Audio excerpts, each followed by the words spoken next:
This is Rhyme and Reason Radio. On 101.1 The Beat. Rock Knowledge. Ramses Ja. Emerge McVeigh. Tricky T live on the ones and twos, and we got a very special announcement, a new edition for hour number 2. We're going to keep y'all at bay a little bit for that one and talk about what we're about to get into.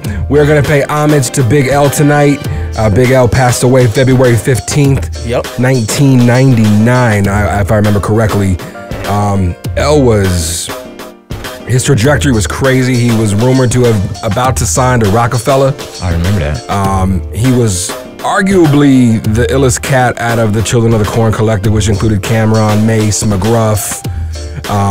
Definitely was taken from us too soon. If you don't know the details that surrounded his passing, he was shot and killed. It was basically a case of mistaken identity. They were looking for his brother. They looked alike. L was the one that ended up taking the shots. So we lost Big L in 1999. If you don't have Lifestyles of the Poor and Dangerous, which was his debut album, pick that up. There's a song called Devil's Son with Jay-Z, and Big L mops Hove up. His second album was Posthumanist. Whatever. Yeah, called The Big Picture. It was pieced together, obviously, after he died. It does include Ebonics, Size 'Em Up, The Heist, Flamboyance on there. There's some remixes. 98 Freestyle is absolutely one of my favorites, especially, man, he murders that. If you have not heard the 98 Freestyle, that was from Stretch and Bobbito's show. Big L went Hey, you know what? Hambo. While we're on the subject too, there is a freestyle, I guess technically speaking it's unreleased, but there's a freestyle from Big L that includes Jay-Z. And it might have been on the Stretch and Bobbito show too. Yeah, they did. They had some battles that are pretty infamous from back in the day. Yeah. So you know, it's interesting to see what would have happened had he signed to Rockefeller. That would have been an incredible addition to that lineup already if you think about what they were doing, because they hadn't really blown yet in 98, 99. Yeah. You add Big L. I don't know. It probably would have been a bad thing. You think so? Yeah, because Jay got a habit of not letting his artists get bigger than him, and it was obvious that L would mop the floor with him, especially, you know, coming from that era. Just think, man, how long ago that was.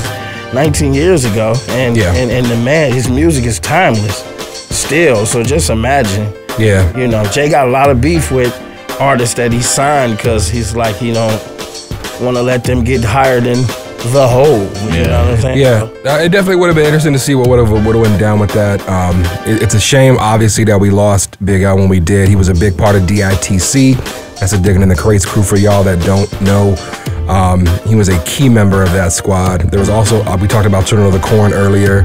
There's a lot of unreleased old stuff you can find of those guys. If you're really not familiar with early Cameron, early Mace, early McGruff, early Fat Big Joe. L.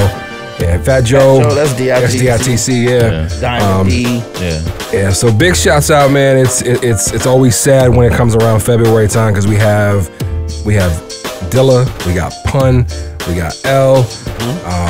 So February is kind of a rough month, and we haven't forgot about Big Pun. We're gonna do something for Pun next week with Dilla and then Big L. It's kind of hard, and we didn't want to make it seem like we forgot about him because we definitely did not. We are all fans of Big Pun on this show, so we are definitely gonna pay the man some respect next week. In the mix, we are gonna get into one of my favorite songs off of The Big Picture. It is called The Heist. Yeah, Big L, this is a great story joint. Sit down, roll one up, let's go. This is Rhyme and Reason Radio. 101.1 The Beat.